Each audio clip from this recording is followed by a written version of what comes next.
moi je suis Ludovic Arga, je suis conférencier pour les shifters. Et en réalité, est-ce que vous savez quel épisode climatique extrême en termes de chaleur on peut avoir à Montpellier d'ici à 2050 ? Une petite idée ? Alors potentiellement, ouais ? Non ? Oui, j'ai cru que c'était que tu voulais parler, mais c'est... Alors grosso modo, on peut se retrouver avec des pics de chaleur 48, 49, voire 50 degrés. Vous avez déjà eu 46, hein, donc on n'en est pas très loin. Mais surtout, on va se retrouver avec des épisodes de chaleur qui vont durer beaucoup plus longtemps en nombre de jours. Pas juste une journée, mais beaucoup plus. Une semaine, 2 semaines, 3 semaines. Plus le temps passera, plus ce sera long. D'accord ? Avec des épisodes où la nuit, ça se refroidira beaucoup moins. C'est un coup à avoir 37 de le matin, dit autrement. Et en même temps, ces vagues de chaleur intenses et prolongées vont amener en même temps à des tout petits problèmes d'approvisionnement en eau sur lesquels il paraît que vous avez 2-3 sujets d'ores et déjà. Donc ça, c'est le contexte dans lequel il va falloir habiter demain. Et donc, dans ce contexte-là, on va essayer de faire une table ronde avec Guillaume, Élodie et Alban pour voir en réalité qu'est-ce qu'on peut faire, etc., etc. Honneur aux dames ou honneur au monsieur ? Honneur au monsieur. Alors, Guillaume, qu'est-ce que tu fais dans la vie ? Alors bonjour, je m'appelle Guillaume. Bonjour Guillaume. Donc je travaille au sein de Terrel, c'est un cabinet d'ingénierie qui travaille en collaboration avec les architectes pour concevoir les bâtiments. Voilà. Pour faire simple, donc on va faire en sorte que ce que conçoit dessine l'architecte tienne debout, soit ventilé, etc. Donc là, vraiment la dimension technique de la conception architecturale. Voilà. Et ça, partout en France et sur tout type de bâtiment. Eh bien, Élodie, tiens, pour la suite, parce qu'une fois qu'on a un bâtiment, oui. On a Élodie. Bonjour à toutes et à tous. Donc, moi, je travaille chez CDC Habitat. Je suis en charge du plan d'adaptation et de la stratégie biodiversité. CDC Habitat, c'est un opérateur immobilier public qui est une filiale de la Caisse des dépôts et qui, en gros, construit, gère et loue du logement. Donc mon objectif, moi, c'est d'amener ce parc de logements qui loge à peu près 1 million de personnes sur la France métropolitaine et outre-mer vers un logement qui reste, on va dire, viable, habitable dans le futur, enfin déjà actuellement et dans le futur. Et Alban ? Donc bonjour tout le monde, donc Alban Gaspard, moi je travaille à l'ADEME, l'agence de la transition écologique. Donc on est une agence publique dont l'objectif est d'appuyer l'innovation dans le domaine de l'environnement, depuis la recherche et développement, l'appui à l'innovation des entreprises, des associations, jusqu'à la mise à disposition d'outils de conseil pour le grand public. Et moi, tous les matins, ce que je fais, c'est de la modélisation prospective. Je travaille à la prospective du bâtiment et au scénario transition 2050 de l'ADEME pour comprendre comment est-ce que le secteur du bâtiment peut jouer son rôle dans l'atteinte de la neutralité carbone à 2050 et puis comment est-ce qu'il va être confronté aux enjeux d'adaptation au changement climatique. Et je fais un petit complément pour moi. En réalité, moi, je suis en charge, à titre professionnel, quand je ne suis pas shifter la nuit, je suis en charge de l'adaptation au changement climatique des réseaux télécoms chez un grand opérateur. Et donc, forcément, l'habitat fait partie parce que dans les réseaux télécoms, il y a des salariés. Juste en termes de règles de fonctionnement, alors il y a un beau QR code, tout ça pour poser des questions. Ce que je vous propose de faire aujourd'hui, on prendra des questions qui auront été données par le QR code. On va se donner 1 heure pour discuter. Un peu entre nous et on va se donner une demi-heure pour échanger avec vous et ce que l'on fera c'est qu'on essaiera de prendre une question ou un groupe de questions qui aura été posé par QR code et puis comme on est des humains et qu'on n'a pas forcément besoin d'Amazon, de Google et de Microsoft pour se poser des questions, eh ben on pourra aussi interagir en direct, ça pourrait être pas trop mal. Voilà. Je suis un peu mon Jean-Marc aussi de temps en temps. Voilà. Guillaume, la première des actions pour arriver à s'adapter au changement climatique, c'est déjà qu'on stabilise le changement climatique et donc qu'on atténue nos émissions. Comment c'est-il qu'on peut faire dans le secteur du bâtiment pour arriver à atténuer nos émissions? Et dans ton métier, qu'est-ce que tu fais comme trucs qui sont pas mal et qui permettent en réalité d'aller dans le bon sens de l'histoire? Alors, vaste question, on va essayer de faire court. Moins de 2 heures. Bon, ça ira. Alors déjà, il y a plusieurs échelles et il y a plusieurs domaines pour décarboner un bâtiment. Décarboner un bâtiment, c'est déjà décarboner sa construction. Ensuite, on va décarboner son exploitation, c'est-à-dire limiter les dépenses énergétiques pendant la durée de vie du bâtiment. Et enfin, on va limiter le carbone sur la démolition ou déconstruction du bâtiment.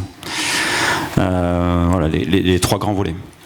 Donc sur le premier volet, comment on décarbone? Alors, je vais parler un petit peu de ce qui s'est dit tout à l'heure à la table ronde sur l'eau.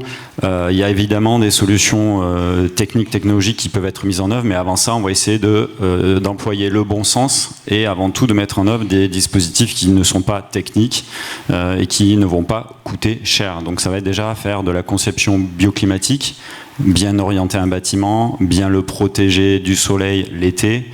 Voilà, toute la conception architecturale qui relève vraiment du bon sens.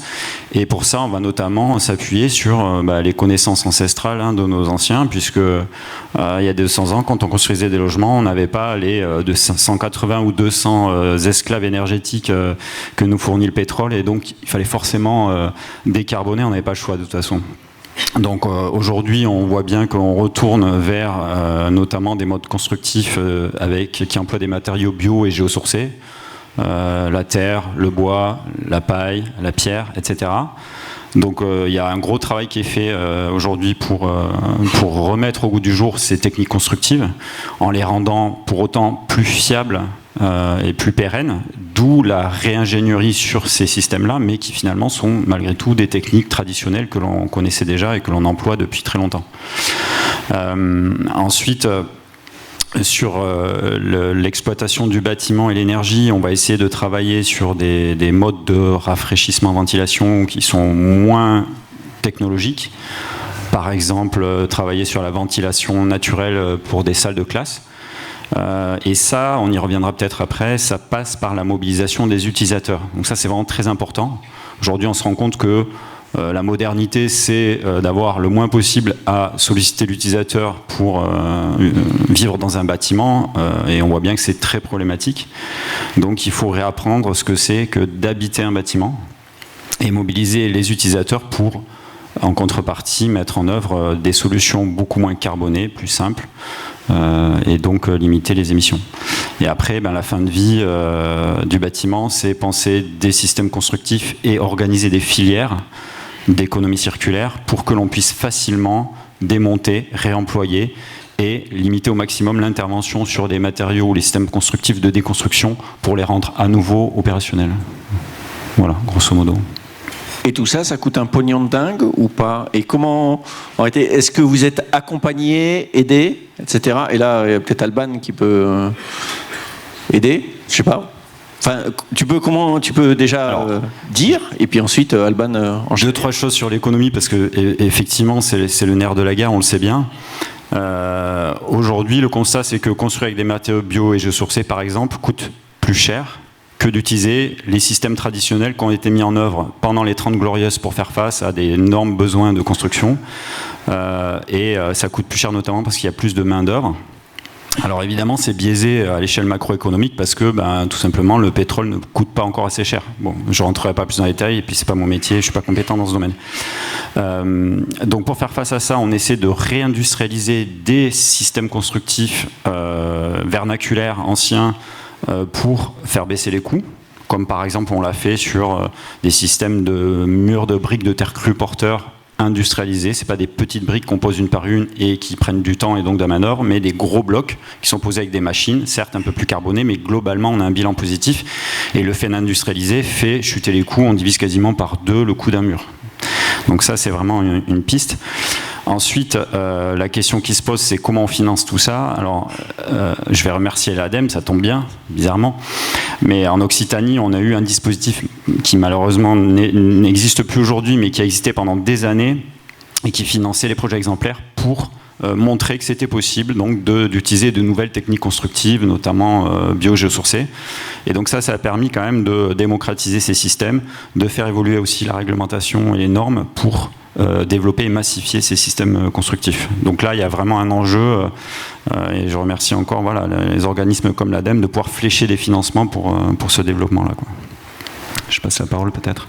Oui, mais l'ADEME, c'est pas juste financer des projets. Il y a peut-être vous offrez peut-être 2-3 autres services qui peuvent être intéressants, non ?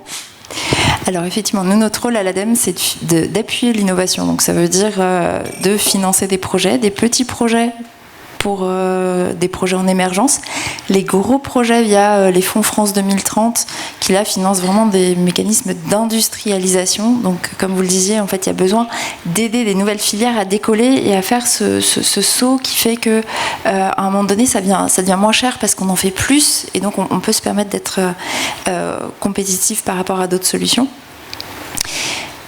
Donc, et puis, on a aussi tout un travail à l'ADEME qui est de l'expertise, du développement de connaissances pour faire en sorte qu'on puisse anticiper ce qui va se passer, mieux comprendre comment articuler adaptation, atténuation, etc. C'est un travail qu'on fait sur presque tous les sujets du bâtiment.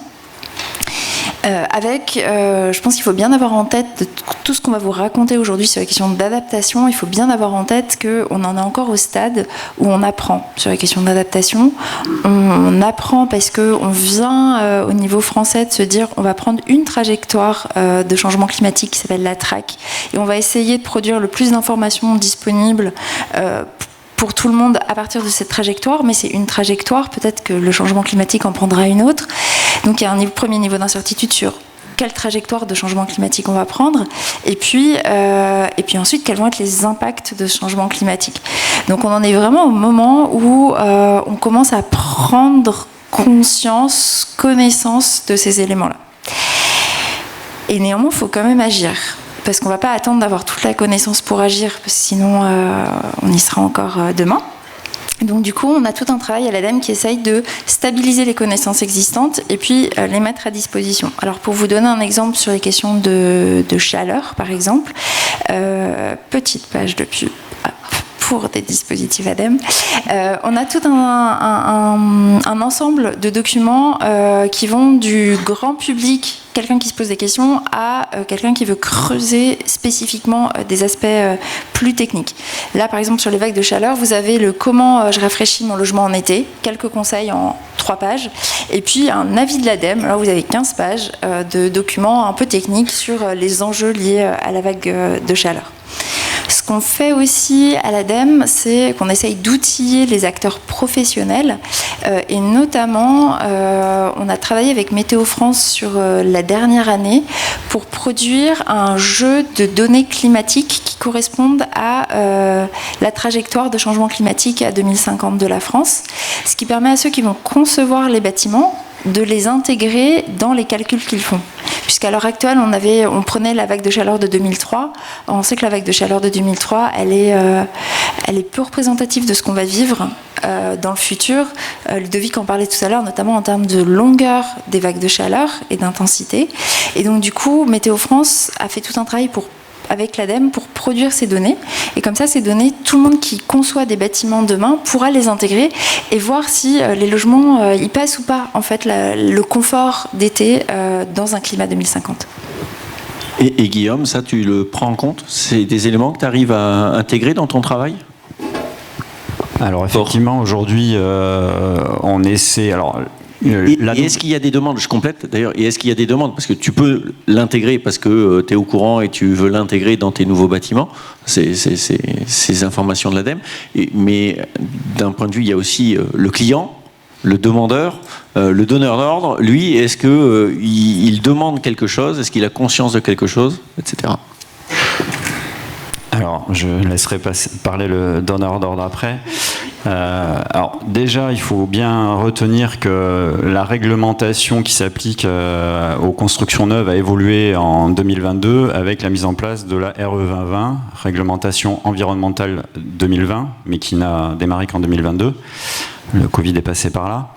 Ça a été un grand changement parce que cette réglementation introduit deux grandes notions. La notion de comptabilité carbone, juste ça, voilà, les ACV qui sont maintenant obligatoires avec différents seuils qui vont devenir de plus en plus exigeants pour suivre la stratégie nationale bas carbone.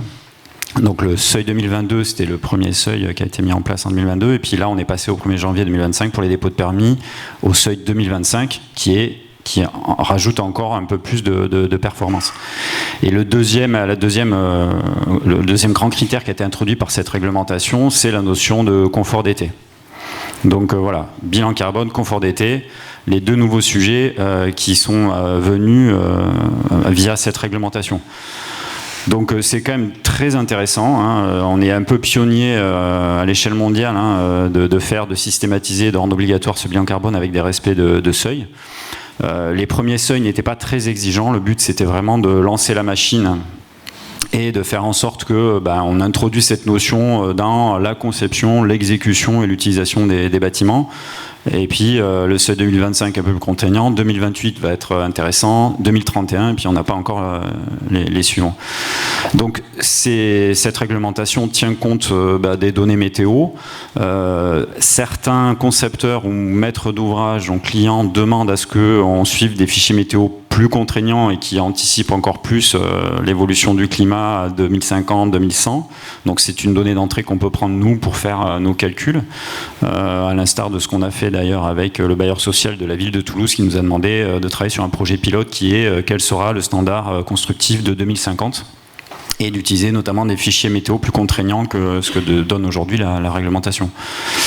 Donc voilà, il y a vraiment une obligation aujourd'hui à intégrer ces données. Et quand ce n'est pas obligatoire, et je passerai ensuite la parole à Elodie, quand ce n'est pas obligatoire, le maître d'ouvrage peut avoir une politique volontariste et imposer un niveau d'exigence plus élevé. Merci Guillaume. Oui, du coup, nous de notre côté, chez CDC Habitat, on a été un peu, on va dire, en avance sur ce sujet-là. Dès 2019, on s'est dit, ça fait 15 ans qu'on a une politique d'atténuation, qu'on fait tout en termes de performance constructive sur le neuf pour essayer d'aller un peu plus loin que la réglementation. On a lancé des rénovations massives de logements. On fait tout pour le confort d'hiver, mais qu'en est-il du confort d'été ? Est-ce qu'on n'est pas en train d'aller à l'encontre du confort d'été au sein de nos logements? Et donc au sein de la petite équipe technique qu'on est chez nous, on s'est dit ça serait bien d'essayer de modéliser nos projets neufs là assez performants et de les plonger dans des climats 2050 avec différents scénarios climatiques. Et là c'est un peu pris en mur parce que il n'y avait pas forcément toutes les données disponibles, les données scientifiques. Et on a été accompagnés, on a essayé de forcer les modèles et réaliser des STD sur plusieurs bâtiments sur différentes zones climatiques. Et on a testé plusieurs solutions en s'appuyant sur l'expérience qu'on peut avoir en Outre-mer. Donc on a un climat qui est un peu quand même différent de l'Outre-mer, notamment pour tout ce qui est utilisation de la ventilation naturelle, etc.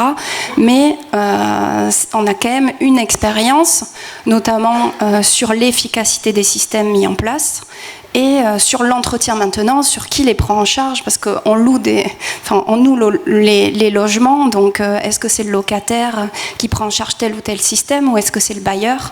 Voilà, il y a plein de questionnement. Et donc, on a testé plusieurs solutions sur cette étude prospective. Les protections solaires, parce qu'on achète beaucoup en VFA. On a une production, on a 530... VFA, ça veut dire quoi ? En vente d'état futur d'achèvement. Donc aujourd'hui, on a un parc de 530 000 logements répartis, donc métropole et outre-mer, et on a un fort besoin de logements en France, donc une production importante de à peu près 28 000 logements horizon 2030. Donc ce qui n'est pas négligeable. Et du coup, quand on achète en VFA, souvent on peut avoir des propositions d'économie sur les protections solaires. Donc on s'est dit on va tester sans protection solaire, du moins dans les pièces à vivre, parce que les chambres, on va dire que On est tous d'accord que c'est obligatoire. Mais on s'est rendu compte qu'il fallait absolument les maintenir dans nos programmes de construction sur toutes les orientations et dans toutes les zones géographiques. Après, il y a une adaptation des protections solaires en fonction des zones géographiques, en fonction des orientations du bâtiment. Ensuite, on a testé la surtoiture ventilée, qui est mise en place assez fréquemment à La Réunion. Les façades et toitures claires, donc que ce soit de la peinture ou bien quand on remplace de l'étanchéité, d'aller chercher directement une étanchéité de couleur claire. On a testé également les protections solaires fixes, parce que les protections solaires mobiles sont dépendantes des usagers, et surtout le brasseur d'air qui nous a permis d'assurer cette ventilation naturelle qu'on n'a pas forcément tout le temps sur nos climats et puis tout au long de la journée. Et donc un brasseur d'air. Est-ce que vous savez ce que c'est? Voilà, ventilateur plafonnier. Et on s'est rendu compte que protection solaire, en fait, que plein de petites solutions mises en place sur le bâtiment pouvaient avoir un effet assez important. Et le brasseur d'air, donc c'est en termes de ressenti sur le confort, on peut aller jusqu'à 4 degrés de moins quand on est dessous. Donc c'est une solution chez nous qu'on a tout de suite identifiée pour éviter la climatisation. Alors j'ai une petite question. Quand on fait un bâti neuf avec des matériaux qui sont biosourcés, qu'on a une réglementation RE2020 qui est là et qui déforme un petit peu le bâtiment, en tout cas sur ses ouvrants, qui limite potentiellement en réalité la partie traversante qui permet d'aérer le bâtiment, et en même temps qu'on veut faire de l'adaptation au changement climatique en utilisant des solutions basées sur la nature, par exemple avec des végétaux qui courent sur les murs. L'un, l'autre, est-ce que tu peux nous dire, Guillaume, est-ce qu'il y a des contraintes particulières sur le traversant? Est-ce qu'il y a des contreparties à une atténuation qui vient nous limiter sur l'adaptation? Et en même temps, utiliser des matériaux biosourcés, est-ce que ça apporte des limites techniques à ce qu'on pourrait faire avec des solutions basées sur la nature? Et je pense en particulier au mur, mais il y en a peut-être d'autres. Alors c'est vrai que c'est la conception bioclimatique et bas carbone, il y a beaucoup de critères et parfois certains sont antinomiques. Par exemple, sur cette question de la ventilation et du confort d'été, il est très important en logement d'avoir une bonne inertie dans les bâtiments pour que la nuit, notamment quand on n'est pas en période caniculaire et que la température baisse la nuit, on puisse rafraîchir et stocker le frais dans le bâtiment. Et en journée, on bénéficie de ce frais à l'intérieur. Donc ça passe par des matériaux. Alors, soit on est sur des matériaux assez traditionnels, à forte inertie, donc des matériaux de forte densité, comme le béton armé, qui est relativement carboné, même si on y travaille aujourd'hui, la pierre, la terre crue. Soit on peut aller chercher des matériaux un peu plus compliqués, un peu plus technologiques, comme des matériaux à changement de phase, mais ça coûte très cher et honnêtement dans le bâtiment aujourd'hui c'est pas tellement déployé. Et en fait, si on va chercher des matériaux pas trop chers, ça va être plutôt avec le béton armé que la terre ou la pierre, et ça ramène du carbone. Et évidemment, il ne faut pas qu'on se retrouve à recarboner le projet pour l'inertie, parce que finalement, ça contrecarre un peu les effets que l'on souhaitait mettre en œuvre. Donc, il faut trouver le juste compromis. Et essayer typiquement de ramener de l'inertie par des matériaux peu carbonés, donc privilégier le biogéosourcé ou bien faire du réemploi. Voilà, donc ça c'est un exemple. Mais il y a beaucoup d'exemples. Donc sur la question du soleil, de la lumière, évidemment, tout le monde a envie d'avoir beaucoup de lumière dans son logement, notamment l'hiver, ou quand le soleil n'est pas un problème, ou sur les façades qui ne sont pas exposées au soleil, comme les façades au nord. Et en même temps, on veut éviter d'avoir des montées en température parce que ces façades sont trop vitrées et pas bien protégées. Donc c'est un jeu de compromis. Mais on se rend compte par exemple qu'aujourd'hui, dans les bâtiments de bureaux, il y a eu la grande époque pendant les 30 glorieuses et bien après malheureusement où la mode c'était d'avoir des bâtiments tout vitrés, très transparents. Évidemment derrière c'est énormément d'énergie consommée pour arriver à rafraîchir. Ça, heureusement, la RE2020 a émis des garde-fous pour limiter la quantité de vitrage. Donc c'est terminé. Mais c'est toujours une recherche d'équilibre entre on veut de la lumière naturelle et on veut se protéger des apports néfastes du soleil. Mais donc dans des bureaux, on se rend compte que de toute façon aujourd'hui, comme on travaille essentiellement sur écran, la quantité de lumière naturelle qui doit rentrer, elle reste limitée. Et finalement, on se rend compte que quand on fait des bâtiments trop vitrés, au-delà des problématiques de surchauffe, les utilisateurs vont passer leur temps à vouloir fermer des stores parce que de toute façon, ils sont éblouis, ils travaillent sur un écran. Donc c'est toujours un jeu de compromis. On bouge un curseur, ça en déplace d'autres. Et bon, c'est le plaisir, c'est le charme de notre métier que d'arriver à trouver le bon équilibre. Oui, on rebond sur les questions de conception. Du coup, Guillaume, tu viens d'évoquer tout ce qui est conception du bâtiment neuf. Et je pense que ça vaut le coup aussi d'insister sur le fait qu'on a à peu près 80-90% de notre parc en fonction des scénarios qui est déjà construit et qui a été construit pour le climat tel qu'on l'a connu, voilà, et qui va devoir affronter le climat tel qu'on va le connaître. Ce bâti, en fait, il est vraiment devant un double défi.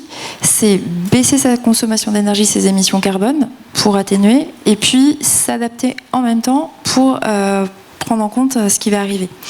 Alors, heureusement, il y a des bonnes nouvelles, il y a des synergies entre ce qu'il faut faire pour l'un et pour l'autre. Donc, par exemple, les protections solaires, les volets, ça clairement, quand vous rénovez, faites poser si vous n'en avez pas des protections solaires. Les brasseurs d'air, là aussi, il y a aucune contradiction entre confort d'été et confort d'hiver. Sur l'isolation, on sait que les premiers centimètres d'isolation ne sont jamais une mauvaise idée. Donc l'isolation, ça reste une bonne solution. Après, ça va se poser la question sur tous les logements existants qui ne sont pas traversants. Alors, on ne sait pas combien il y en a à l'heure actuelle en France. Il y a des gens qui essayent de faire des recherches avec un peu d'intelligence artificielle, etc., pour, vu la forme du bâtiment, combien il y aurait de logements traversants. Mais on sait, en fait, le logement traversant, c'est la surventilation nocturne, c'est hyper efficace quand il n'y a pas de canicule. Mais on ne sait pas exactement à l'heure actuelle combien il y en a et quels sont du coup les logements qui ne sont pas traversants et qui vont de toute manière devoir avoir recours à de la climatisation. Donc ça fait partie des sujets de recherche sur lesquels on travaille, puisqu'on sait que de toute manière, il y aura un développement de la climatisation. Dans certaines régions de France où on voit des gens poser des pompes à chaleur RR, on sait qu'une partie de ces pompes à chaleur, elle est pour le froid, donc on va peut-être l'utiliser pour le chaud aussi, mais avant tout posée pour faire du froid en été. On a 25% des logements en France qui ont de la climatisation. Donc comment est-ce qu'on va gérer le développement de la climatisation dans les logements existants? Ça va être un vrai sujet. Ce que la modélisation montre, c'est que le comportement de l'occupant a un impact très important sur la consommation finale, plus que pour le chauffage. Et d'une manière générale, dans le confort d'été, le comportement des occupants a un impact plus important qu'en confort d'hiver. Et donc ça veut dire qu'il y a tout un champ qui s'ouvre à nous de sensibilisation sur quand est-ce que j'utilise la clim, est-ce que je ne peux pas utiliser un brasseur d'air jusqu'à un certain point et après j'allume la clim, etc. Ça, c'est vraiment des travaux de sensibilisation des occupants qui sont devant nous pour éviter des augmentations de consommation, de climatisation. En gros, quand on projette à 2050 les scénarios de transition du bâtiment, il y a deux choses qui risquent d'exploser en consommation. Premièrement, la climatisation. Deuxièmement, les data centers. On n'en parle pas aujourd'hui des data centers et c'est pire en termes d'exponentiel. Mais la climatisation, on peut avoir plus ou moins 10 TWh selon qu'on a des comportements plus ou moins sobres. Donc sur tout ce qui est rénovation du bâti existant, il y a énormément de questions à se poser dès maintenant quand je vais rénover pour prendre en compte les enjeux de confort d'été et plein d'autres enjeux sur retrait-gonflement des argiles dont on pourra parler si vous le souhaitez. La priorité, ça reste quand même de faire du TikTok en 4K. Hein. Bon, bref. Élodie, tu voulais rebondir là-dessus? Moi, j'avais peut-être une question à te poser. C'est côté adaptation. Est-ce que vous regardez un petit peu les solutions basées sur la nature? J'avais parlé un petit peu des murs, mais il y en a d'autres également. Qu'est-ce que tu peux nous en dire? Y compris, on ne travaille pas encore dessus. Hein. L'idée, c'est aussi qu'on progresse tous sur ces sujets-là. Et puis, tu voulais rebondir. Donc, commence par rebondir et puis je t'ai posé la question. Merci. Oui, pour rebondir sur ce que disait Alban, nous de notre côté, on a regardé l'exposition de notre parc aux fortes chaleurs, donc sur l'ensemble du territoire.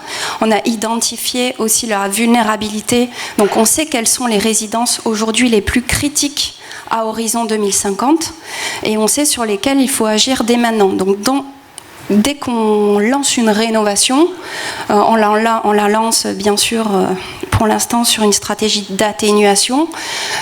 Donc on essaie, c'est plutôt des rénovations énergétiques. Mais derrière, on va réaliser une analyse très précise du projet vis-à-vis des risques climatiques. Donc forte chaleur, vagues de chaleur, mais également des autres risques, inondations, tempêtes, sécheresses, etc.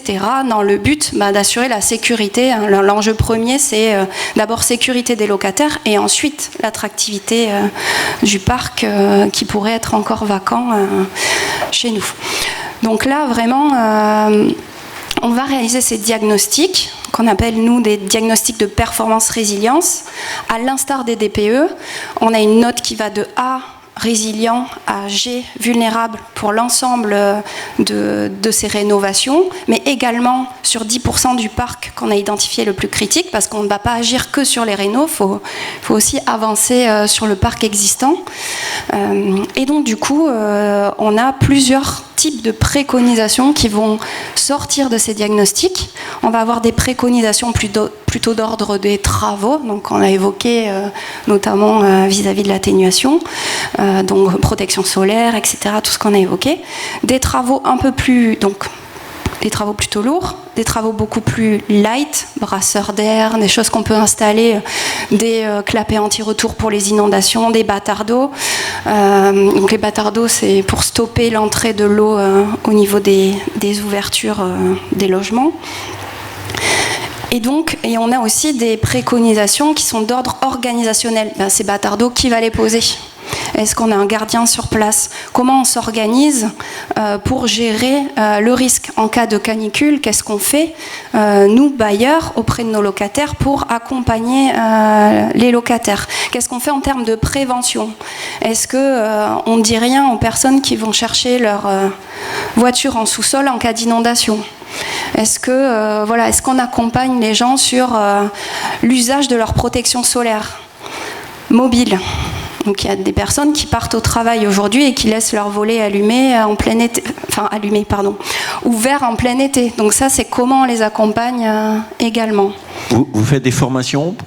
Oui, alors on fait des formations auprès de tous nos responsables de proximité, donc nos gardiens et nos responsables de secteur, pour qu'ils puissent aller faire des visites qu'on appelle, nous, visites fraîche attitude auprès des locataires pour leur expliquer, votre logement, il est orienté de telle ou telle manière, voilà ce qu'il faut faire, jusqu'à quelle heure vous pouvez aérer le logement, quand est-ce que vous fermez les fenêtres, etc.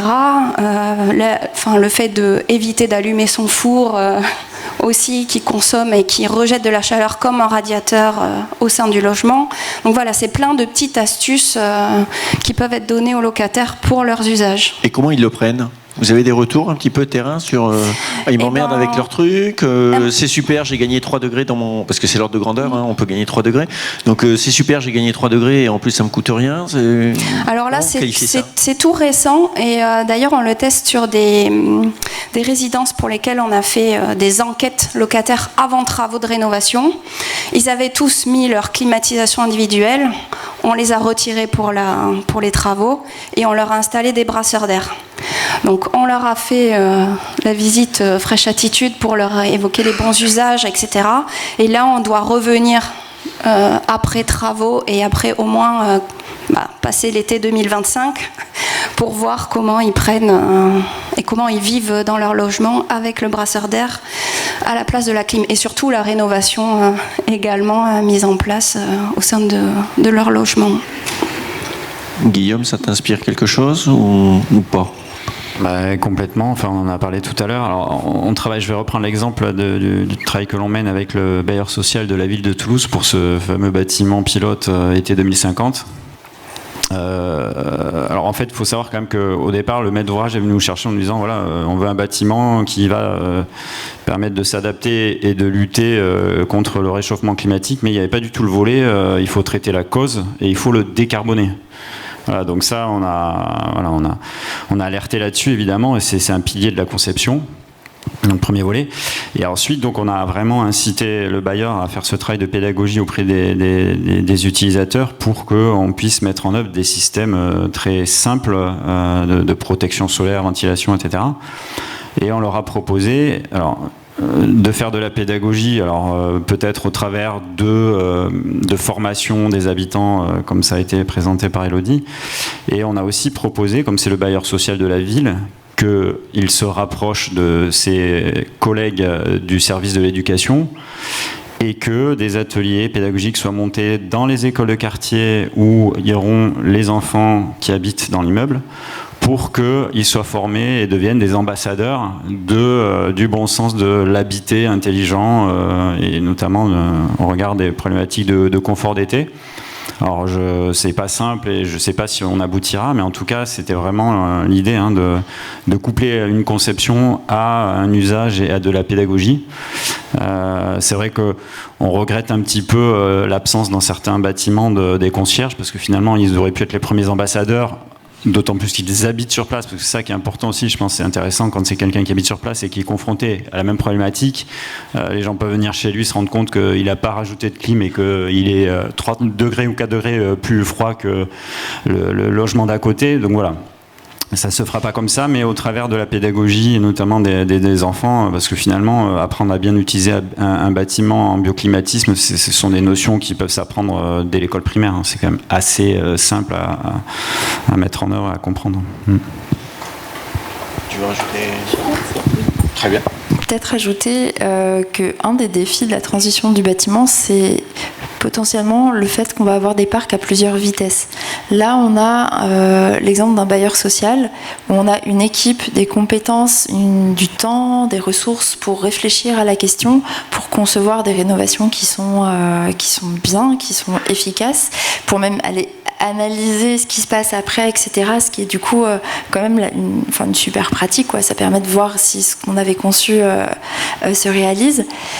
Et puis on a tout ce qui est le logement privé, où en fait on a des gens qui, et je suis la première, qui n'y connaissent rien sur la rénovation, qui vont devoir se renseigner, qui sont confrontés à une multitude d'informations, etc. Donc là il y a un enjeu à leur donner de l'information, à les accompagner. Il y a notamment un dispositif qui s'est mis en place qui s'appelle Mon accompagnateur rénove, qui est un dispositif qui permet pour les acteurs. Alors non, j'ai pas prévu de petite page de pub pour Mon accompagnateur rénove, mais sur Google, sur n'importe quel moteur de recherche. Si vous faites des rénovations d'ampleur de votre logement, vous pouvez en fait être accompagné par quelqu'un qui va alors vous aider à faire le montage des aides, etc. Tous ces trucs un peu compliqués, et puis aussi des conseils sur les travaux et un suivi de la mise en œuvre des travaux. Et là, l'enjeu, c'est vraiment de faire en sorte qu'en 2050, on y soit tous, y compris les bâtiments dont les propriétaires n'ont pas les compétences, le temps, etc., pour se plonger dans toutes les questions et les subtilités de la thermique du bâtiment. Quelle est la part du bâti privé dans une ville ? Non, vous connaissez la réponse ou je la fais je l'ai appris hier. Donc, non, l'ordre de grandeur, c'est 90%. Donc, du coup, quand on dit 90%, ça veut dire qu'on a un énorme chantier. Parce que pour le coup, si on veut réellement diminuer la quantité d'énergie stockée par les villes, le chantier d'arriver à adapter le bâti privé, c'est primordial. Sinon, on n'évitera pas d'avoir fortement des îlots de chaleur dans les villes. L'ordre de grandeur, c'est plus 6,5 degrés en moyenne pour Paris, entre la campagne de Paris et Paris intramuros. Et Montpellier, c'est plus 4,5 degrés de plus. Donc quand il fait 45, vous rejetez 4,5 degrés en moyenne en plus à Montpellier. Donc il y a un vrai enjeu, parce qu'entre 45 et 50 et 49,5, pas tout à fait la même vie. Voilà. Et là, du coup, on en arrive presque à notre dernière partie très naturellement, qui est l'adaptation transformationnelle. Là, jusqu'à présent, vous avez dit, bon, ben, on va protéger notre bâtiment, on va essayer de faire 2-3 trucs, on va former les habitants, on va essayer d'utiliser le gardien quand il est là pour pouvoir faire de la pédagogie et de la prévention. C'est très bien, mais tel un survivaliste, on peut se protéger aussi bien que l'on veut. Si l'intégralité du monde autour de moi utilise une climatisation qui fait du chaud et qui en conséquence réchauffe l'atmosphère alors que moi j'ai plus de climatisation, quelle est la justice sociale par rapport à ça? Il faut donc travailler dans l'écosystème. Comment on peut arriver à travailler l'écosystème du quartier, ou qu'est-ce qu'on peut faire, qu'est-ce qu'on imagine, qu'est-ce qu'on n'a pas fait et qu'il faudrait qu'on fasse? La question est vague et je la lance, et un des trois de la rattraper. Je peux commencer. Alors il y a des tas de choses qu'on peut faire, donc au-delà du bâtiment, à l'échelle du quartier, à l'échelle de la ville. Là encore, c'est des sujets qui sont nouveaux. Donc ce qu'il faut faire, c'est essayer de rassembler le plus d'informations, de connaissances possibles sur leur efficacité. Et puis après, les projeter. On parlait tout à l'heure des solutions fondées sur la nature, qui sont en fait de la végétalisation. Essayer de réfléchir à cette végétalisation avec les projections aussi de disponibilité en eau. Enfin voilà, on a plein de problèmes qui vont nous arriver. Et donc du coup, comment on fait interagir toutes ces solutions entre elles? Si ces questions vous intéressent, c'était cette diapo-là. L'ADEME a mis à disposition un centre de ressources qui s'appelle Plus fraîche ma ville et qui permet en fait d'aller se balader dans des fiches projets de gens qui ont déjà fait des choses. Alors ça peut être par exemple, alors on quitte le logement, mais des désimperméabilisations de cours d'école, par exemple.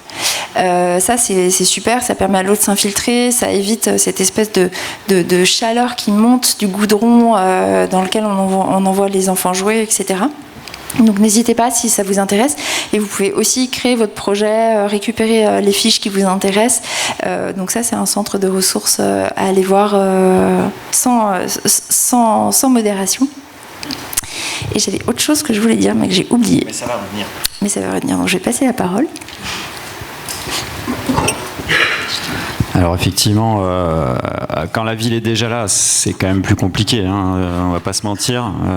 Bon, les solutions ont été évoquées, notamment la végétalisation, ça c'est peut-être la solution la plus facile à mettre en œuvre. Ça peut être aussi de passer par, au travers de projets de rénovation de façades qui sont en partie aidés, de modifier l'albédo des façades, d'avoir des façades plus claires, donc qui vont renvoyer le rayonnement et vont pas chauffer. Voilà, parce que ça c'est un effet vraiment très concret, hein, les façades très sombres sont beaucoup plus chaudes.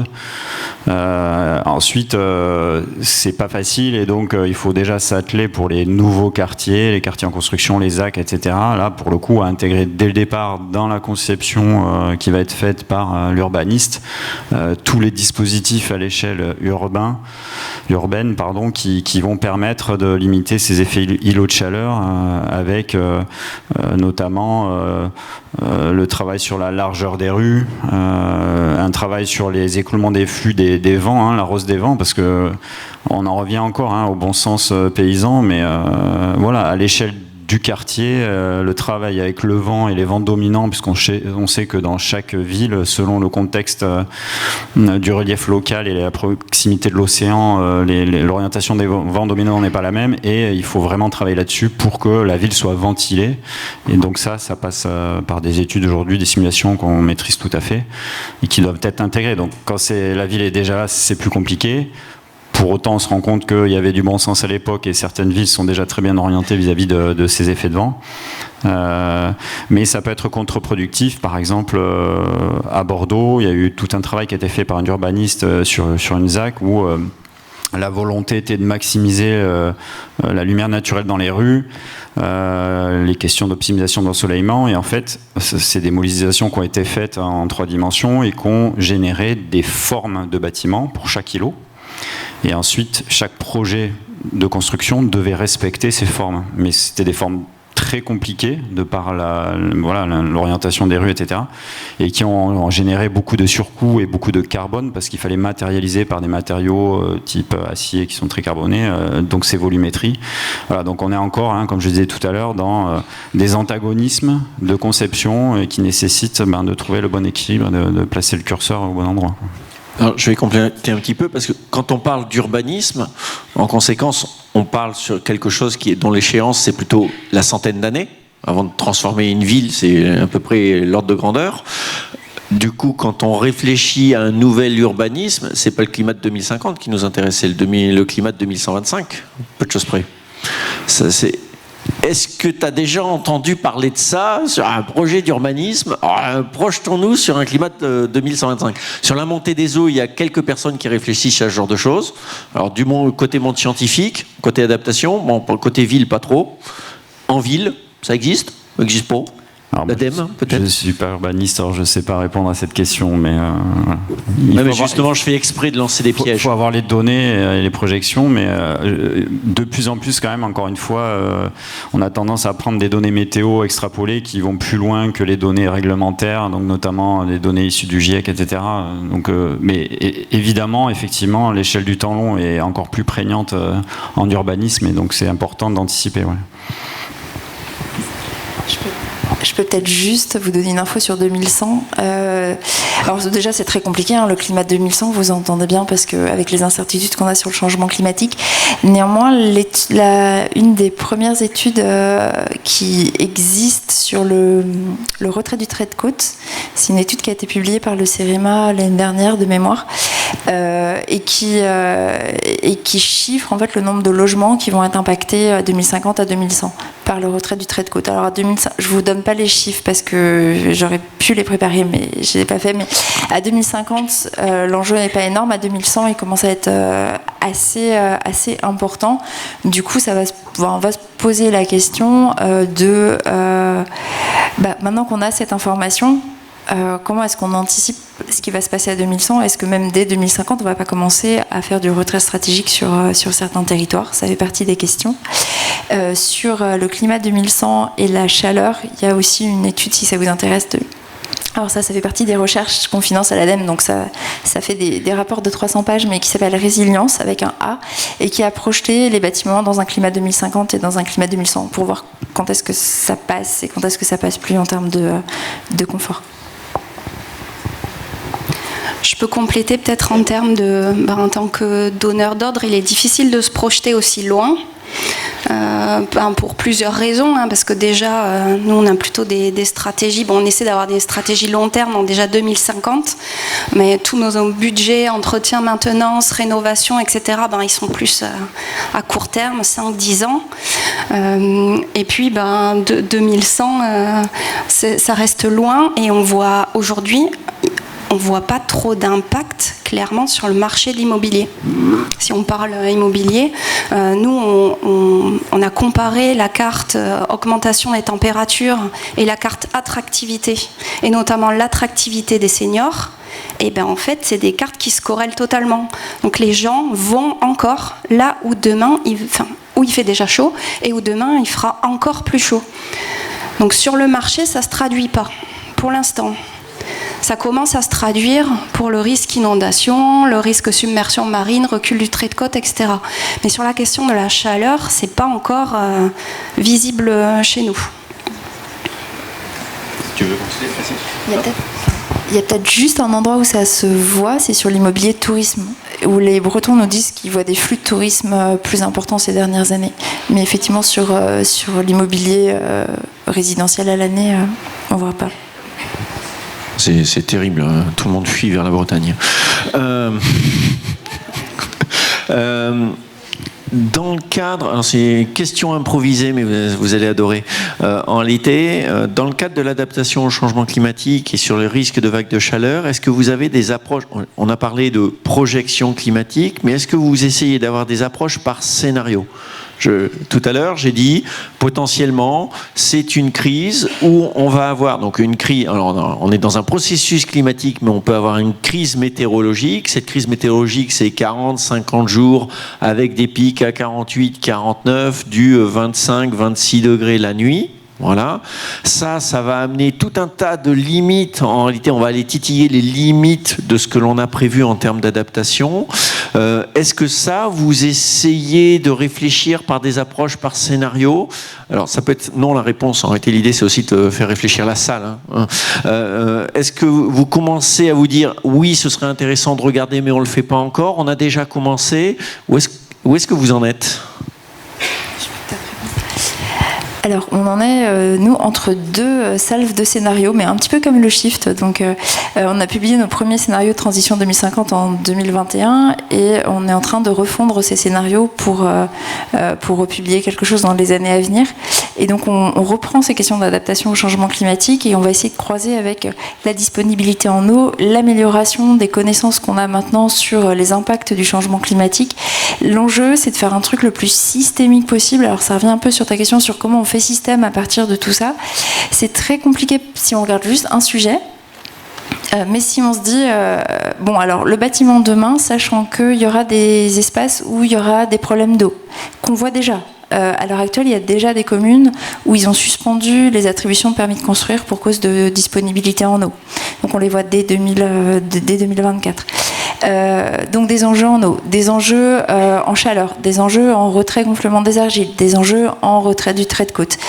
Et puis aussi des enjeux en disponibilité de ressources, parce que le changement climatique, c'est aussi des forêts qui croissent moins vite, qui absorbent moins de carbone, mais dont on peut moins prélever d'arbres, puisque elles croissent moins vite. Et donc si on doit construire demain en utilisant des matériaux biosourcés, parce que ils ont un poids carbone qui est bien moindre que les matériaux conventionnels actuels, c'est-à-dire qu'on va sans doute devoir construire moins. Et donc mieux réfléchir à quand on construit, est-ce qu'on a vraiment besoin de ce bâtiment? Est-ce qu'on peut utiliser mieux l'existant? Parce qu'à l'heure actuelle, on a mis en évidence là, sur ces dernières années des phénomènes assez massifs de sous-occupation du parc de logement, avec 10%, on a 3 millions de logements vacants, on a 3 millions de résidences secondaires, donc ça nous fait déjà 20% du parc qui est jamais ou quelquefois occupé. Est-ce qu'on pourrait mieux mutualiser nos résidences secondaires? On a une sous-occupation assez chronique du parc de logement. On a 700 000 logements en France qui sont occupés par une personne alors qu'ils ont plus de 5 pièces, par exemple. Donc on sait qu'il y a des choses à faire autour de mieux adapter notre parc de logement pour garder la matière qu'on a pour des constructions dont on a vraiment besoin. Parce qu'on ne va pas pouvoir construire sur des rythmes qu'on a fait ces dernières années avec les ressources qu'on aura dans les années à venir. Et que quand on construit, il y a aussi un enjeu à construire réversible, à faire des bâtiments qui peuvent muter d'usage. Parce que là, on se retrouve avec des mètres carrés de bureaux post-Covid dont on est en train de se demander comment on va les transformer en logements. Et donc il y a un vrai enjeu quand on construit maintenant, à l'heure actuelle, à se dire c'est quoi la forme architecturale du bâti qui fait que demain, si j'ai construit du logement, ça peut devenir du bureau, ça peut devenir une école, ça peut devenir, etc. Alors ça, c'est un défi pour les architectes, mais en même temps, c'est passionnant, je pense, comme sujet. La complexité, c'est cool quand même, intellectuellement. Je confirme que c'est passionnant intellectuellement, un petit peu moins économiquement en fait. Le problème, il est là. On va dire les choses crûment. La réversibilité, en fait, évidemment, c'est un vœu pieux, c'est une approche très intéressante. On voit aujourd'hui que la ville peut muter très vite, les usages mutent très vite. Pour autant, dans le cas de bâtiments neufs, projeter la mutabilité pour construire un bâtiment qui aura potentiellement 2, 3, 5, 10 usages différents, ça nécessite de prendre en compte des mesures conservatoires qui sont coûteuses. Donc, par exemple, selon le programme, les règles de sécurité incendie, de stabilité au feu ne sont pas les mêmes et ça va coûter plus cher de rendre un bâtiment stable au feu pour une durée plus longue.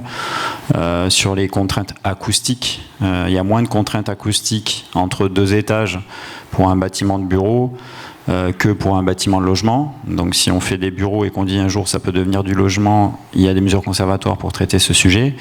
Alors, certaines adaptations peuvent se faire facilement après coup. C'est juste revoir un petit peu les ouvrages dits de seconde œuvre, de placo, cloisonnement, etc. D'autres doivent être intégrés à la base.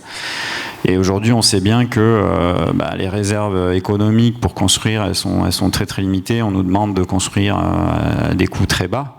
En France, on a quand même, il faut le dire, des budgets pour construire qui sont très bas, même à l'échelle européenne, de pays on va dire de richesse équivalente.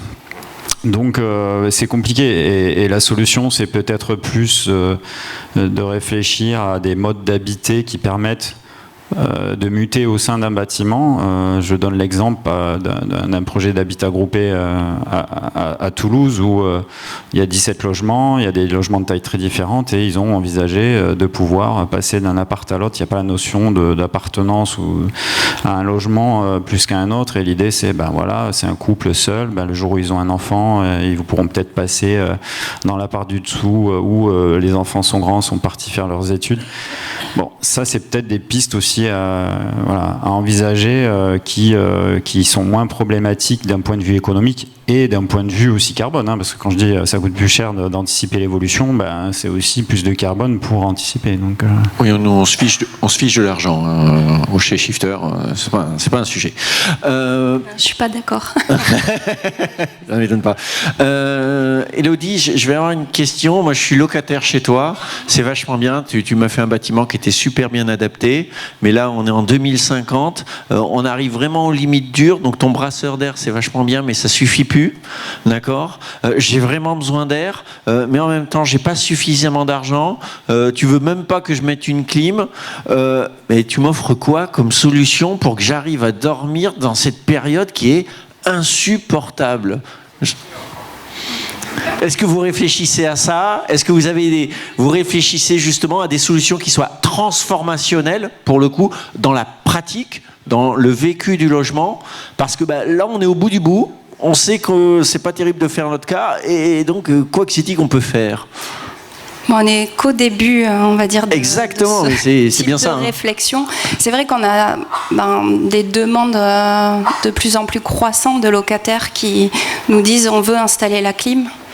Notamment dans les copropriétés, quand les voisins le font, pourquoi nous on le ferait pas aussi ? Mais il faut savoir que nous on a du logement social, très social, donc c'est aussi rajouter la clim au-delà du carbone, c'est aussi rajouter des sous dans la facture d'électricité de ces locataires déjà en situation de fragilité. Donc on va réfléchir et on commence, mais c'est pas facile. Il peut y avoir des organisations, par exemple, peut-être qu'on va éviter de mettre les personnes les plus fragiles au dernier étage. Mais c'est pas facile en termes d'attribution de logement, de prendre pour critère l'âge des personnes ou la composition de la famille. Donc on commence à se poser des questions, mais il y a aussi on peut s'appuyer aussi sur les logements seniors dans lesquels on met en place des salles communes rafraîchies, climatisées. Donc voilà, ça c'est des sujets. Et puis ensuite, si on va chercher, si on est obligé d'aller chercher de la climatisation, peut-être essayer d'aller chercher des systèmes, pourquoi pas reliés au réseau de chaleur, de froid. Au réseau de froid urbain quand ils existent, etc., mais le moins carboné possible. Et il n'est pas possible de réfléchir à justement créer des îlots de fraîcheur. Alors, tu en as parlé pour les seniors, et pourquoi pas créer un îlot de fraîcheur qui soit rafraîchi par exemple avec un puits canadien ou un truc relativement passif, qui permet de se dire, au moins durant cette période-là, alors c'est transformationnel, donc je ne parle pas, c'est aujourd'hui opérationnel exactement, mais pourquoi ne pas s'autoriser à réfléchir à je vais faire un îlot commun sur lequel je vais pouvoir faire une sorte de mini-maison de quartier pour cette résidence-là, qui sera un point de refuge dans cette zone-là, qui sera partagé, qui sera peut-être un peu plus surisolé ou mieux ventilé ou juste climatisé. Ça peut être des pistes. Sénèque disait c'est parce que nous n'osons pas que c'est difficile. Pour le moment, c'est parce que vous n'osez pas, vous l'interdisez, on n'a pas la maturité commune pour y arriver. Et qu'est-ce qu'on peut faire pour arriver à obtenir cette maturité commune en moins de 2 heures? Je suis vache, mais en réalité, on a probablement des pistes à aller explorer. Et sans solution, en réalité, quelles sont les pistes qui te viennent en tête? Alors, je suis vache. c'est vrai qu'il faut sortir aussi du bâti et pas rester uniquement dans le bâti pour s'adapter. Donc la proposition que tu as faite est intéressante, mais ça suppose aussi d'aller de s'intégrer dans une dynamique locale avec des acteurs locaux, que ce soit les aménageurs ou même les collectivités publiques pour créer ces îlots de fraîcheur. Nous, aujourd'hui, on réfléchit, on expérimente la création d'îlots de fraîcheur via des plantations d'espèces qui ont cette faculté à rafraîchir. Dans des zones dans le sud de la France, donc des zones qui demain seront vouées, on va dire, à un stress hydrique assez important. Donc c'est comment maintenir ces îlots de fraîcheur, par exemple, au cœur de nos résidences, on va désimperméabiliser, on va renaturer, ok, c'est super, mais déjà, quelle espèce on va mettre et comment, et est-ce que ces espèces vont survivre, notamment vu ce qu'on a entendu tous ce matin. Mais là, on travaille sur des bâtiments existants, sur le recyclage des eaux usées ménagères, des eaux légères, ménagères, pour pouvoir arroser ces espaces demain quand on aura un problème d'eau, et surtout un problème d'eau, le premier niveau, ce sera pour l'arrosage. Dit autrement, tu poses 52 questions dans ta réponse. Ça veut dire qu'on a un champ des possibles qui est énorme et il y a du travail, quoi. Oui, dans un monde où il y a du chômage, ça peut être pratique. Il est 45, on est presque à l'heure. Est-ce qu'on peut prendre, alors, on va dire, une question online, et est-ce qu'il y a quelqu'un pour distribuer le micro, ou je me promène pour les distribuer un micro pour une question dans la salle? Tu le fais? Ouais. Alors, qui veut poser la première question? C'est la plus dure. Alors, on va commencer par une femme. Hop. Madame en saumon. Saumon, hein, on est d'accord. Là, juste devant, deuxième rang, tout au milieu. Oui, bonjour. Merci pour vos exposés très intéressants. Moi, la question que je me posais dans tous vos projets, toutes vos interventions, c'est il y a les architectes des bâtiments de France.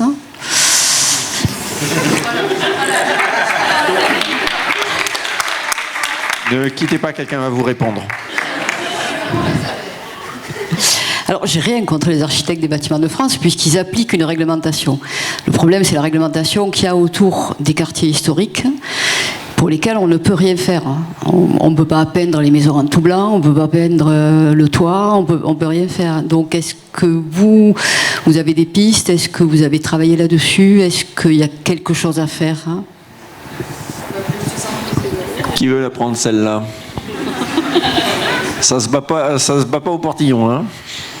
Clairement, aujourd'hui, pour nous, c'est plutôt une contrainte, même si on est tous heureux de se promener dans une ville où il y a un patrimoine qui est préservé.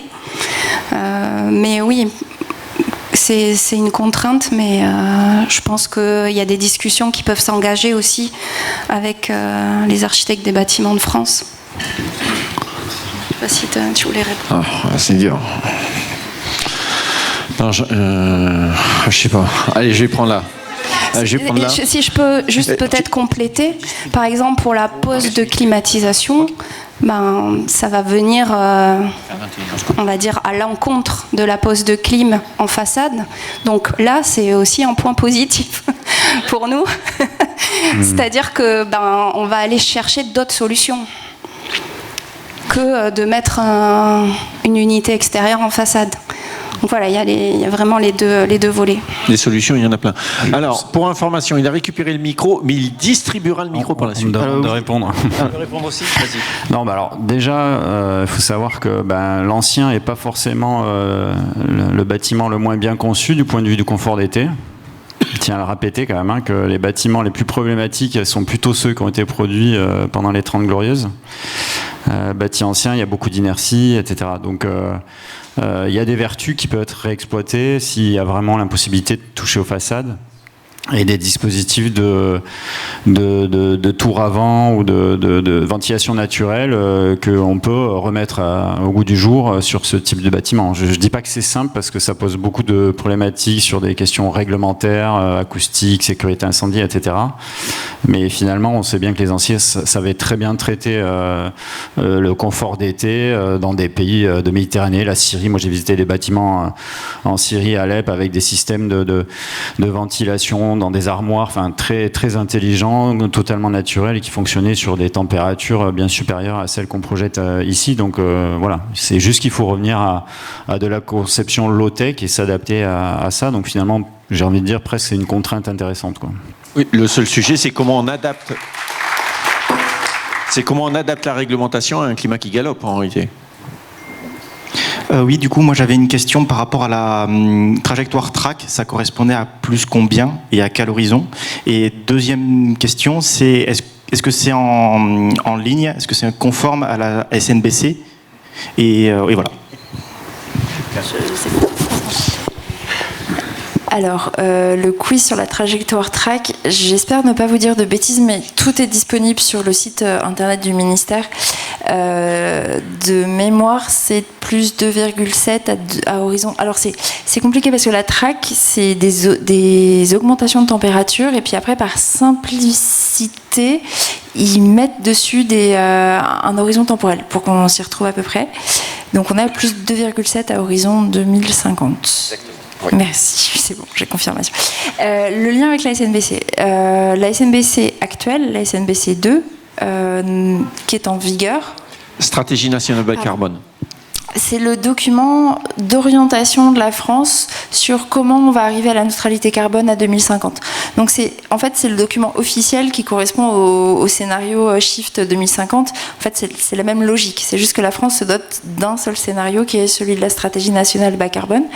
Donc celle qui est en vigueur, la 2, elle ne prend pas en compte la TRAC puisque la TRAC est sortie après. La 3, qui est en préparation puisque c'est un document qui est révisé à échéance régulière, va prendre en compte dans la mesure du possible, c'est-à-dire quand les modèles sont faits pour, etc., la trajectoire d'adaptation. Par exemple, sur la climatisation, on a travaillé avec le ministère. Le modèle qu'on leur a fourni, il a les éléments de la trajectoire de la TRAC. Donc après, ça dépend vraiment de... En fait, ce qu'il faut bien comprendre en prospective, c'est que nous aussi, on court un peu derrière le climat. Donc on a des modèles, et puis après, il faut les faire évoluer pour prendre en compte la capacité, enfin le climat, et puis plein d'autres choses. Donc on essaye de faire évoluer nos modèles pour avoir des projections les plus sûres possibles. Donc voilà, donc en fonction du thème, mais de toute manière, je pense que tout ça sera bien documenté dans le document de la SNBC. Il y aura une prise en compte ou pas de la trajectoire. Rien n'est compatible avec l'arrêt Climat Seniorinen de la Cour européenne des droits de l'homme, malheureusement. Alors, on va prendre une femme, mais on va prendre d'abord une première question. Je vais faire des petites synthèses de toutes les questions. Vous avez posé à peu près 80 questions hyper intéressantes. Il y en avait pas mal qui ont soulevé de l'intérêt sur un peu les low-tech et les tech comme les puits provençales, puits canadiens. Les tours à vent dont tu viens de parler, Guillaume, et d'autres sont intéressés par la géothermie. Est-ce que ce sont des technologies qui sont donc proches, et sinon pourquoi ? Alors dans le désordre, la géothermie, donc ça consiste à faire des forages dans lesquels on fait circuler de l'eau et qui vont mobiliser l'inertie de la Terre pour se rafraîchir ou se réchauffer. Des forages qui descendent à 100 mètres de profondeur, voire plus. Et qui permettent donc après de faire du rafraîchissement sans passer par des systèmes de clim très consommateurs en électricité puis en gaz pas très sympa. Ça s'est beaucoup développé. Je pense que c'est pas mal aidé aussi en termes de subventions. Et ça fonctionne très bien. C'est plus adapté, je pense, quand même à du logement collectif ou des bâtiments publics de grande dimension à des projets plus petits, plus individuels, mais ça fonctionne assez bien. Puis provençaux et puis canadiens, en fait, c'est un système qui nécessite, donc on fait circuler de l'air dans la terre à faible profondeur, je pense à partir d'1,50 m, 2 mètres, qu'on va ensuite faire re-rentrer dans le bâtiment, et donc ça permet de préchauffer l'air ou de le refroidir selon que l'on est en été ou en hiver. Avant de le faire rentrer dans la maison, donc pour conserver la température. Ça nécessite en fait des linéaires assez importants de ventilation, et puis surtout ça va être efficace s'il y a beaucoup d'écart de température entre l'intérieur et l'extérieur. C'est pas pour rien qu'on appelle ça un puits canadien. Ça c'est la version donc plutôt hiver. En fait, dans un climat méditerranéen, c'est moins efficace parce que finalement il fait pas assez froid entre guillemets à l'extérieur. Et donc puits provençal, c'est un petit peu pareil. Il y a des questions aussi de sanitaires, donc puisque l'air qui circule peut se charger en particules ou en microbes si c'est pas bien réalisé, parce qu'il y a de l'eau qui stagne, etc. Donc au final, c'est assez peu employé le puits canadien, puits provençal en France et qui plus est en Méditerranée. Voilà. Par contre, voilà, la géothermie se développe beaucoup. Hein. Oui, bonjour, moi je suis urbaniste, je travaille beaucoup sur ces questions. Je voulais savoir, enfin que vous puissiez répondre à cette question. Là on parle beaucoup du logement des années des 30 glorieuses, mais qu'est-ce qu'on va faire des bâtiments neufs qui sont en fait mal construits malgré les normes et qui sont déjà rénovés en quelques années, bourrés de malfaçons et qui nous ajoutent du travail? Voilà, moi c'est un constat que je fais tous les jours en tant qu'urbaniste et même en tant que locataire. Et je voulais juste répondre à la dame sur l'avis conforme des ABF. Vous avez le off du développement durable. On a beaucoup d'exemples de comment on peut faire et s'adapter avec la chaleur, avec des exemples, même avec des bâtiments classés ou sous avis. Donc on peut faire et travailler intelligemment aussi avec l'ABF, c'est possible, ça existe. Et sur la question par exemple du réemploi, il n'y a pas que la question de l'ABF, parce que nous en termes d'assurance, quand on veut réemployer des matériaux, des fois on ne peut pas non plus construire parce que ça n'est pas assuré. Donc on travaille avec l'ADREAL sur ces questions aussi et l'État pour rendre assurables des matériaux de réemploi. Donc en fait, c'est des tas de choses qu'on a à mettre en place, mais on travaille dessus, on réfléchit tous ensemble, on essaye d'avancer.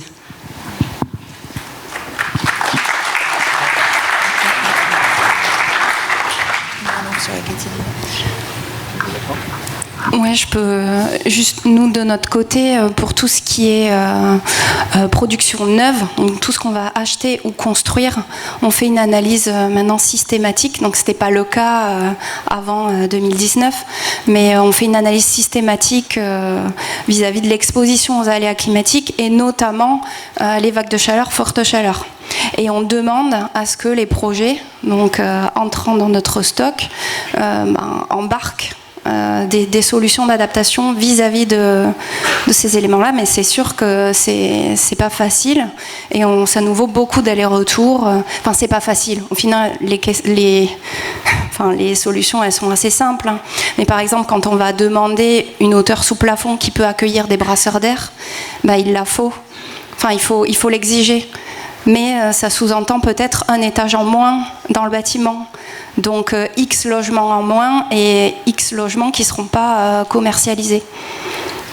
Donc il y a aussi une question à appuyer là-dessus.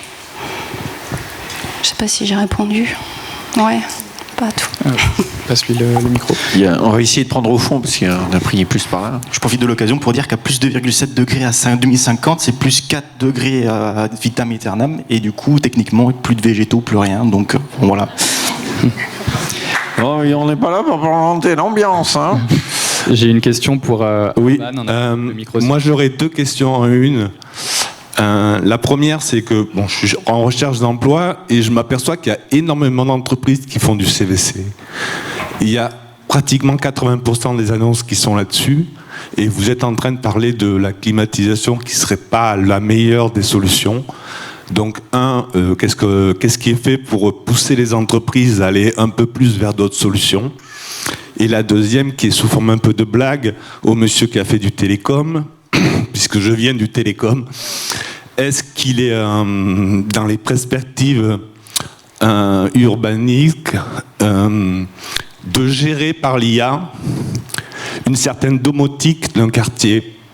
Dans mon idée, ce serait sur un grand ensemble de logements, essayer de voir si on ne peut pas gérer ça par une IA et par le biais de la domotique, les températures des logements, les fermetures de volets, les éventuels, on va dire, voilà, tous ces systèmes qui existent.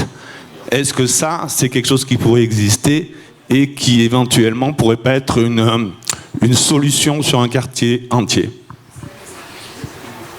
Bon, qui prend la clim? C'est moi qui prends la clim ? Je me rappelle plus de la question de la clim.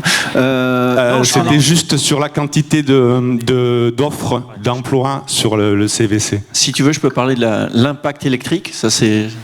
Non, alors c'est pas mon domaine technique, très clairement, la CVC. Alors la question qui est de savoir si finalement aujourd'hui il y a une transition vers du high-tech, vers le low-tech, et que ça se traduit notamment dans les entreprises et au niveau des compétences au sein des entreprises. Bah, évidemment, ce sont des débats très clivants, puisque le low-tech, très souvent, il va nécessiter plus de matière grise, mais derrière, moins de matériel à mettre en œuvre. Donc forcément, il y a des conflits de lobby, etc. sur ce sujet. Voilà, je vais peut-être pas lancer ce débat-là. La question de la formation aux entreprises, finalement, le low-tech, en général, ne nécessite pas de technicité plus importante que ce qu'ils savent déjà faire. Donc c'est plus que l'entreprise va poser moins d'équipements techniques et que ce travail se fera plutôt du côté de la conception, de l'architecture un peu de base, un travail sur des ouvertures, du cloisonnement, etc. Et donc ça reporte finalement les budgets alloués aux travaux des lots techniques vers d'autres lots, en fait. Voilà, c'est un peu ça le sujet. Sur la clim, en réalité, il y a une question qui va se poser, c'est quel est l'impact sur les réseaux électriques ? C'est mon terrain de jeu, ça. Typiquement, RTE est en train de regarder quel est l'impact de la consommation électrique si on démultiplie le nombre de climatisations en France, parce que quand on va se retrouver avec une vague de chaleur, on va se retrouver avec des demandes électriques qui vont être en forte augmentation. Donc la question, c'est est-ce que les fils à linge, les grands fils qui se traînent dans la campagne, sont capables de tenir en réalité la charge? Ça, c'est pas certain, parce que quand le fil à linge il est distendu, on est obligé de faire passer moins de courant. D'accord ? Donc ces travaux-là, ils sont en train d'être vus. Et puis après, il y a une autre question, c'est quand on a une vague de chaleur extrême, il y a des étiages qui peuvent être extrêmes, et en conséquence, on n'est pas complètement sûr d'avoir en réalité de l'électricité au bout du fil.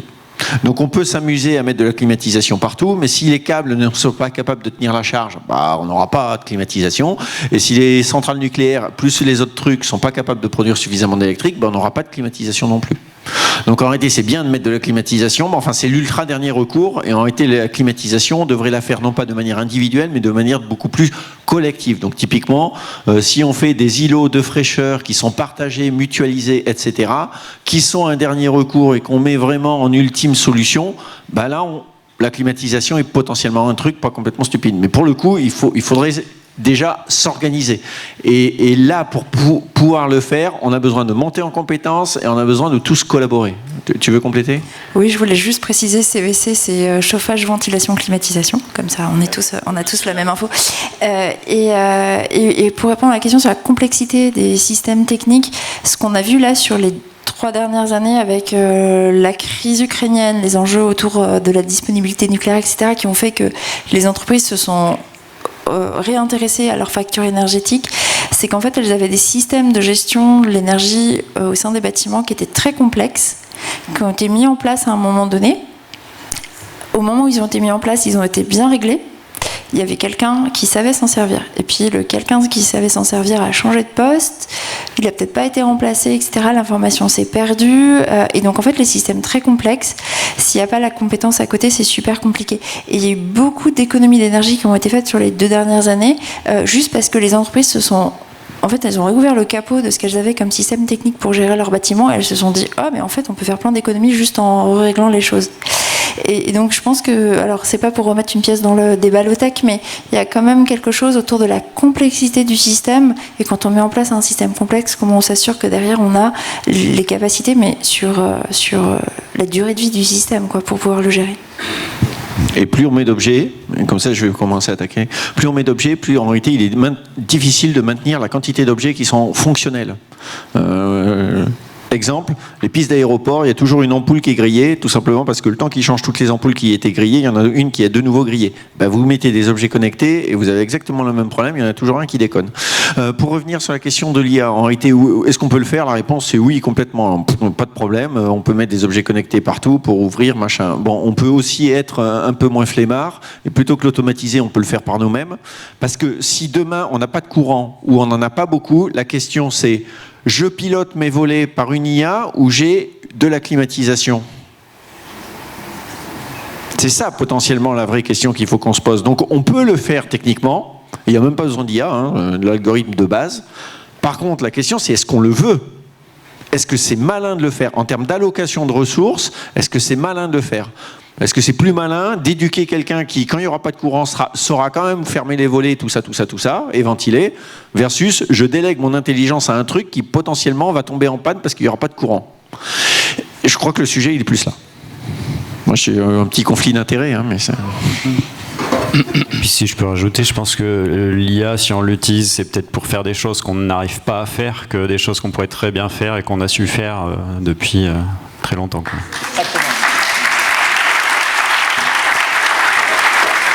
Alors, c'est le moment d'avoir une question de fille ou de femme.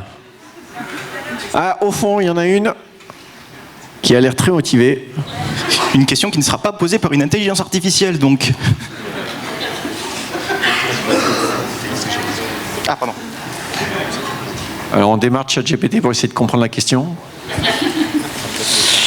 Bonjour, merci pour la table ronde. Je me demandais aussi si vous aviez, vu que vous faites de la sensibilisation dans les logements, si vous avez essayé de faire communiquer les voisins entre eux pour qu'ils ouvrent leurs portes quand ils n'ont pas de logement traversant plutôt que de mettre leur clim chez eux. Ah, c'est bien ça. Voilà. C'est une bonne idée.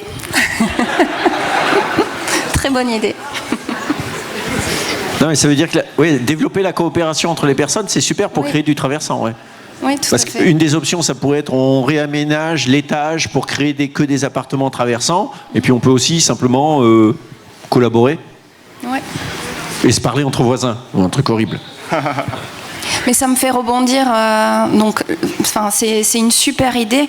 Et parmi les contraintes qu'on observe pour l'ouverture des fenêtres, on va dire la nuit, il y a la sécurité. Donc, les moustiques aussi, j'ai entendu dans la salle. Mais la sécurité, c'est quand même une contrainte assez importante. La sécurité, le bruit, etc.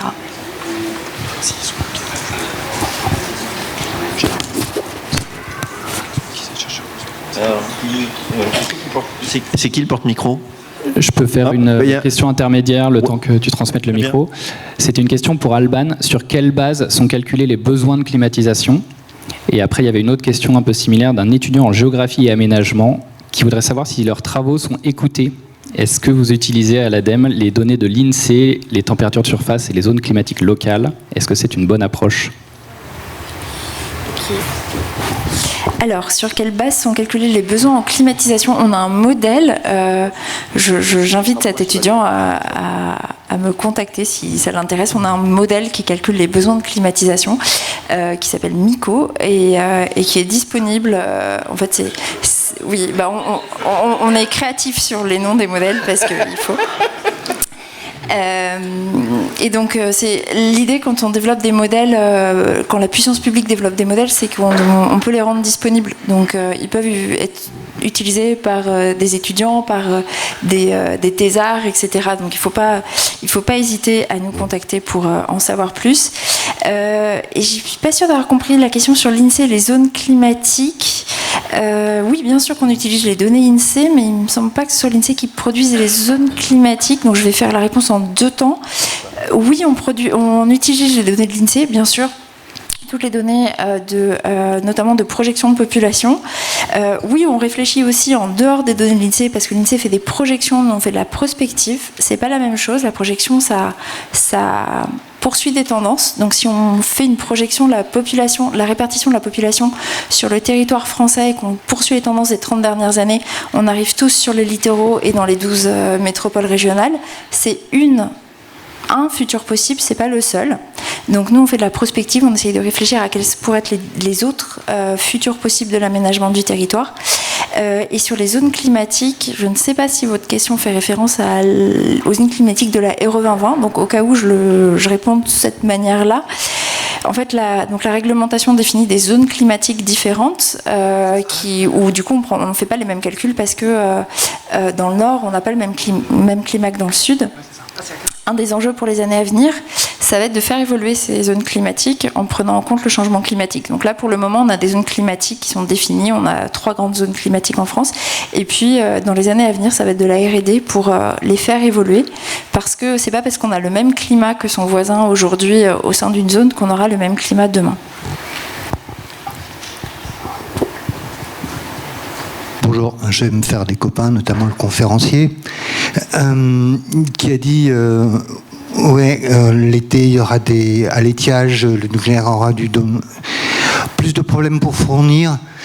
Et les autres trucs, 3 petits points. Les autres trucs, vous dites que RTE se soucie de la clim. RTE, on peut voir sur le site d'RTE Economics qu'aujourd'hui, le PV, que je ne porte pas au nu, est bridé parce qu'il n'y a pas assez de consommation pour consommer ce que produit le PV. Voilà. Sinon, bienvenue dans le monde réel. Les îlots de fraîcheur, des collègues d'autres collectivités ont déjà posé des clims dans les écoles pour faire des îlots de fraîcheur. Et l'ADEME, si l'ADEME peut aider quand on pose un réseau de chaleur, que ce soit aussi un réseau de froid pendant qu'on ouvre une rue sur 4 dans une ville, qu'on n'ait pas à la rouvrir dans 5 ans pour poser un réseau de froid, ce serait une bonne idée. Merci. Parce que sinon, les gros bailleurs, et enfin le gros du tertiaire pose des clims sur le toit, et là, c'est pas la même puissance. Et ouais. Tu veux répondre ou... Alors sur les réseaux de chaleur, c'est pas moi qui gère le fonds chaleur, donc j'en référerai à mes collègues, mais effectivement je prends le point sur le fait que c'est intéressant de développer aussi les réseaux de froid en parallèle.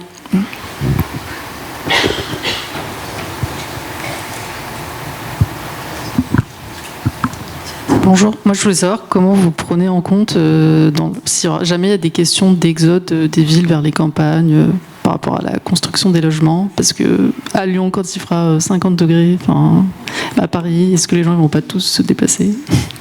Oui. Alors déjà rendez-vous en 2027 avec nos nouveaux scénarios parce qu'on le prendra en compte de façon plus documentée qu'avant. La question de où est-ce qu'on va vivre en 2050, elle n'est pas si simple que ça parce qu'elle est à la croisée de où est-ce qu'on va travailler, où est-ce que les personnes âgées vont vivre. Tu disais tout à l'heure qu'on ne voit pas encore de mouvement, peut-être qu'il y en aura, peut-être qu'il n'y en aura pas à voir.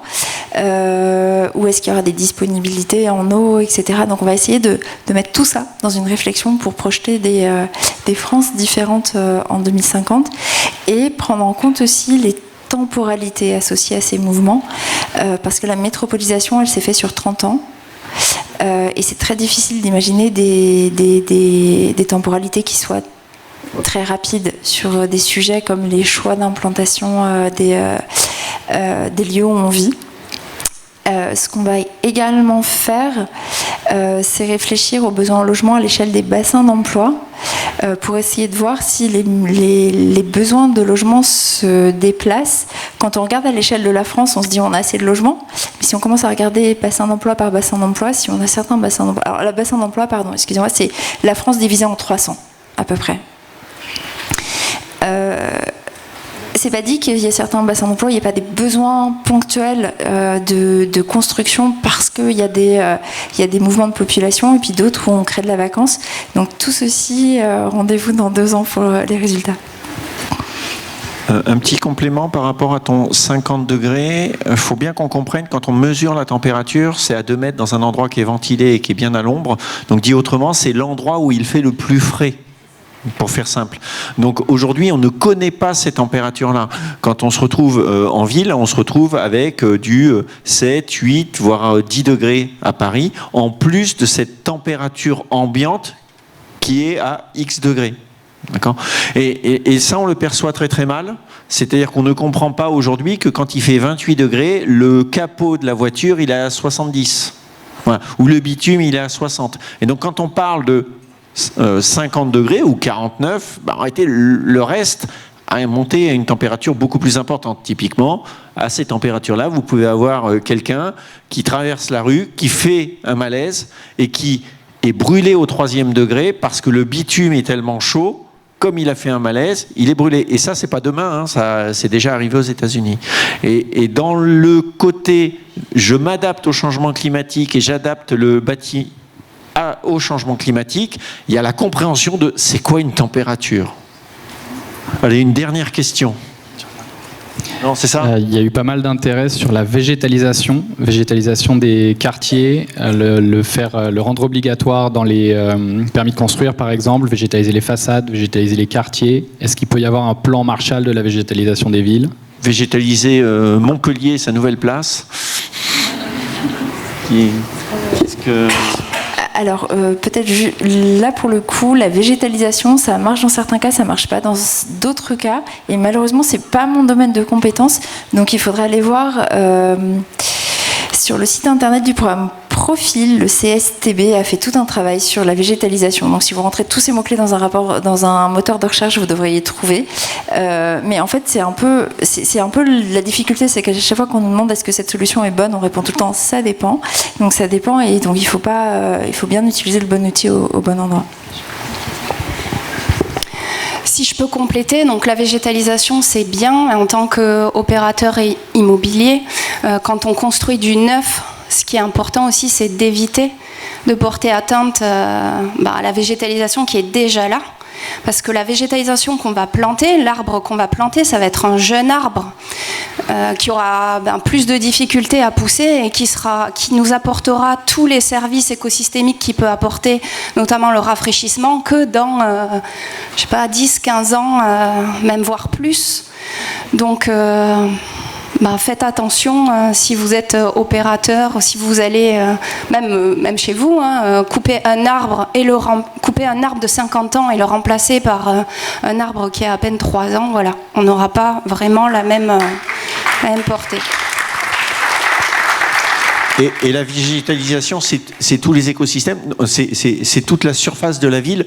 Donc c'est à la fois la collectivité, c'est l'habitat privatif, c'est les entreprises qui ont 3 tonnes de parking pour arriver à avoir leurs salariés. Si ces entreprises elles se décarbonent, on pète les parkings, on met de la végétalisation à la place. Dit autrement, on a beaucoup de marge de manœuvre pour végétaliser les villes. Romain, une dernière, avant-dernière, il faut qu'on parte. On peut faire une dernière question si quelqu'un en a une, si vous voulez.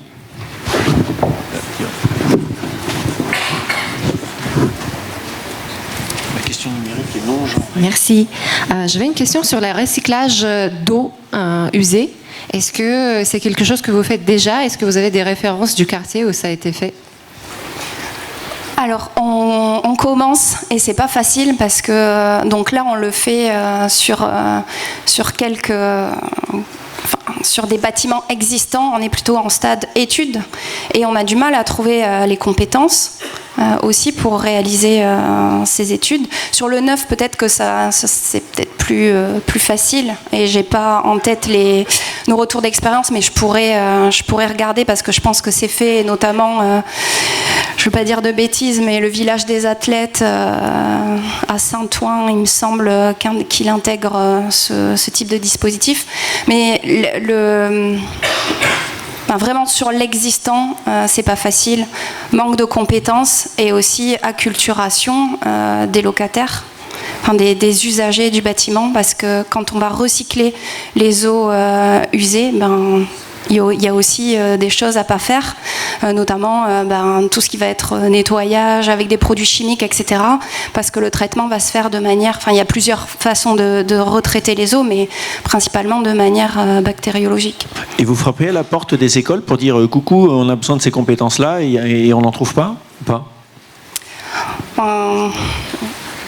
Non, vas-y. Pour l'instant, on recherche des alternants, mais on n'a pas encore cette démarche d'aller frapper aux portes des écoles. Peut-être que l'ADEME... Il y a aussi des contraintes sanitaires et réglementaires. Certaines réutilisations ne sont pas autorisées sur des eaux usées, donc on va réutiliser l'eau par exemple pour arroser les végétaux, mais on ne pourra pas la réutiliser dans des sanitaires. Donc voilà, il y a des contraintes réglementaires. Et après, sur le stockage, la réutilisation des eaux de pluie, la difficulté, c'est que, et puis ça va s'exacerber avec l'évolution de la météo, c'est que, évidemment, c'est en général, quand il y a beaucoup d'eau à récupérer des eaux de pluie, il n'y a pas vraiment de végétaux à arroser puisqu'ils ont pris leur dose. Donc, il faut pouvoir stocker. Et la question du stockage, évidemment, c'est où, comment, ça coûte cher. Donc voilà, c'est une contrainte qui fait qu'au final, nous, on le constate, en tout cas, tous les dispositifs de récupération d'eau, ça reste très limité dans le volume des projets courants. Ouais. Alors, vous l'avez compris, il y a certes de la contrainte, mais il y a de la complexité. Qui dit complexité, ça veut dire qu'on va avoir besoin de jus de cerveau tout plein sur ces sujets-là. Donc, n'hésitez pas en réalité à vous renseigner, à vous former, parce que potentiellement, il y a quand même des emplois demain qui vont être importants, et ça, c'est quand même la note aussi positive. Et comme j'ai maltraité les intervenants, vous pouvez dire merci à Guillaume, à Élodie et à Alban.